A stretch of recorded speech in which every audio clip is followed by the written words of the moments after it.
For decades, glaucoma treatment has followed a familiar pattern. We prescribe with drops, we then add more drops, and when pressure rises, we add another. But drops depend on something fragile: perfect adherence. Patients forget. They struggle with side effects. They run out of medication.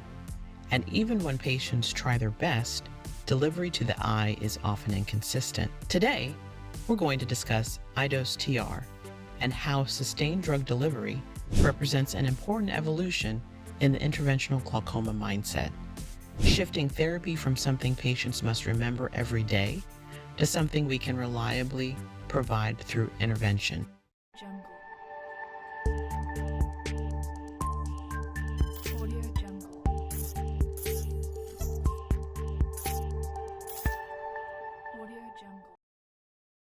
Hello, my name is Dr. Constance Okeke, and I'm your host for the Interventional Glaucoma Tool Chest series.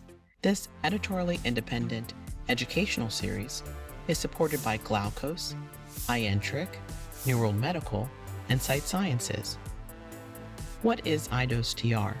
iDose TR is a sustained release intraocular implant designed to continuously deliver a prostaglandin analog directly inside the eye. The implant is made of titanium, the same highly biocompatible material used in trabecular microbypass stents such as iStent Inject and iStent Infinite. Rather than topical dosing, iDose TR contains a reservoir of travoprost in an oil-based formulation released slowly through a proprietary membrane that allows controlled diffusion into the anterior chamber. This creates steady medication exposure without the peaks and troughs associated with drops. Clinical studies have demonstrated medication delivery lasting up to approximately 3 years in many patients. Importantly, iDose TR has received FDA approval for re-administration, meaning that after the initial implant, the implant can be removed and another implanted when additional therapy is needed. Removal is not required unless reinsertion is planned, allowing flexibility in long-term treatment strategy. How iDose fits the interventional mindset. Within the Interventional Glaucoma Tool Chest, iDose TR represents a procedural pharmaceutical approach. Instead of escalating medications reactively, we introduce durable therapy earlier. Advantages include continuous IOP lowering, reduced preservative exposure, less reliance on adherence, and greater consistency during life disruptions. This is intervention not because drops failed, but because stability matters. Important patient selection and safety considerations. iDose TR is not appropriate for every patient, and thoughtful selection is essential. It is contraindicated in active or suspected ocular or periocular infection, patients with corneal endothelial cell dystrophies such as Fuchs, prior corneal transplantation or endothelial keratoplasty, including DSEC or DMEC, known hypersensitivity to travoprost or device components.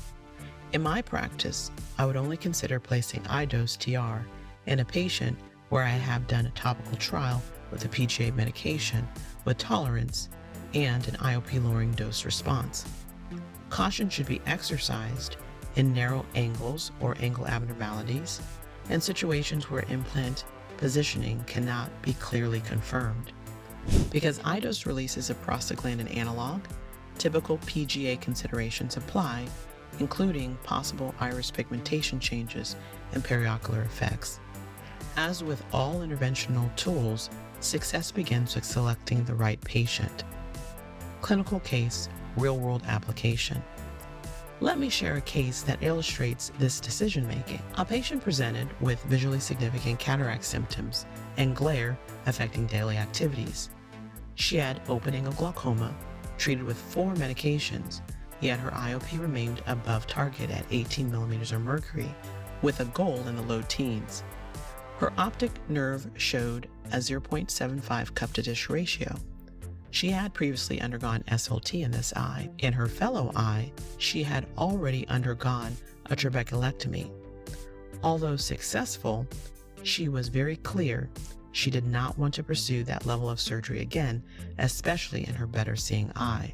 We discussed a less invasive interventional approach. She underwent uncomplicated cataract surgery combined with iDose implantation and streamlined canal-based intervention. Postoperatively, IOP improved to 11 mm of mercury. Medication burden reduced from 4 bottles to 2, Cosapt in the morning and Repressa at night.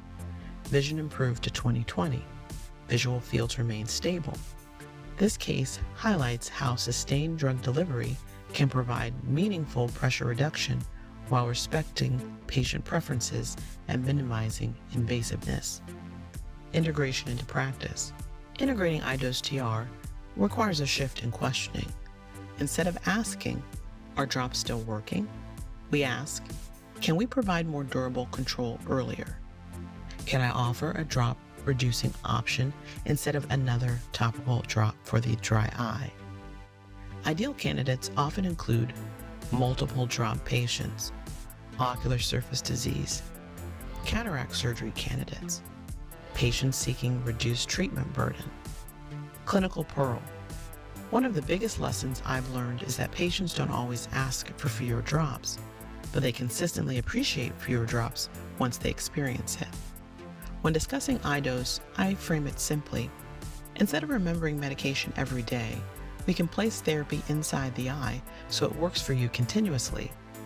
That shift from responsibility on the patient to reliability in treatment often makes the decision clearer. The interventional glaucoma mindset is about creating durability in care. If you need help explaining iDose TR to patients, I've included a free downloadable patient discussion script that I use in clinic, available in the description box below. You'll also find links in the description box to related IG educational resources. Also, watch this video next where you can see step-by-step iDose insertion techniques. Subscribe to the iGlaucoma YouTube channel so you don't miss upcoming episodes. In our next video, we'll continue building on the Interventional Glaucoma Tool Chest by discussing iStent Infinite and how expanding trabecular bypass can help manage more advanced disease while preserving physiologic outflow. Because when we shift our mindset earlier, we change outcomes.